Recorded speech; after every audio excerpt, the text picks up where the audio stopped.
Good day, everyone. Welcome to Breaking the Chains, a podcast where we talk about important issues affecting our nations. I'm your host, Carl Jaden, and today we'll discuss one of the biggest challenges our country continues to face, corruption in the Philippines. Joining me today is our guest Liana, a fellow student who's ready to share some thoughts and insight about these issues. Hi, Carl. Thank you for inviting me. Corruption is really a serious topic, and I'm glad we're discussing it today. You're right. So to start, how would you define corruption in simple terms? Corruption happens when people in power misuse their position for personal gain. It includes acts like bribery, fraud, and graft. In the Philippines, it's often seen in politics, public office, and even in small transactions. That's true. Corruption affects not only the government but also ordinary citizens. It takes away resources that are supposed to help the people like funds for education, healthcare, and infrastructure. Now, moving on, let's do a deep talk about the corruption happening in the Philippines. It appears that many contractors stole billions of tax money from a flood control project. I know, right? That's crazy. And the daughters of those contractors are showing off designers' brands on social media. In all but with taxpayers' money. No shame indeed. We work so hard to fulfill our needs and they're resting peacefully enjoying their luxurious lives with our money. Let's talk about why corruption keeps happening in your opinion. What causes it? For me, one big reason is greed. Some people just want power and money. Another reason is lack of accountability. Of many officials commit crimes but don't face real punishment. Exactly. There's also culture. Some Filipinos think wala namang mawawala or ganyan na talaga, which make corruption seems normal. Yes, even in small things like paying fixers to skip lines or giving lagay to speed up processing. But it's still corruptions and it adds up.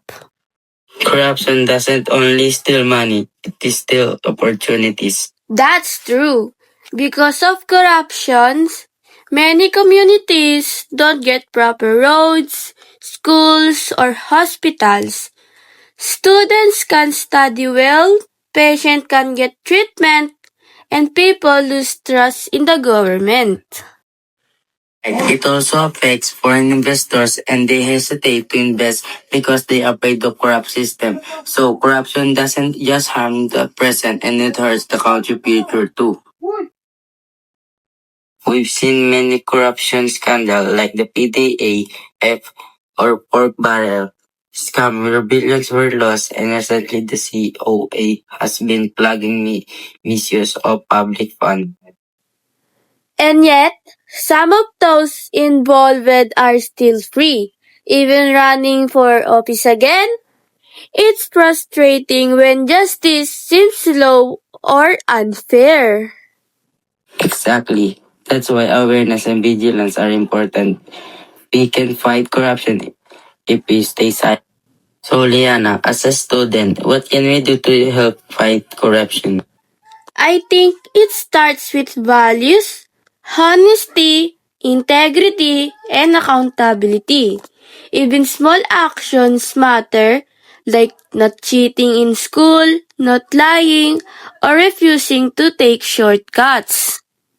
Great point. Change starts with us. If we grow up with honesty and discipline, we can build a generation that values transparency. And we should also use our voice. Social media can be a powerful tool to spread awareness and call out wrongdoings. Yes, but of course, responsibly, let's make sure our information is true and not based on rumors. Corruption may seem impossible to stop, but every small act of honesty counts. If each of us commits to doing what's right, and even when no one's watching, And that's already a big step toward change. To everyone listening, let's not lose hope. Let's keep breaking the chains of corruption, one action at a time. Thanks again for having me, Carl. I really enjoyed this talk, and I hope everyone who listened will be inspired to take a stand. Thank you, Liana, and to our listeners. Thank you for turning into breaking the chains. Until next time, let's keep fighting for a better corruption-free Philippines.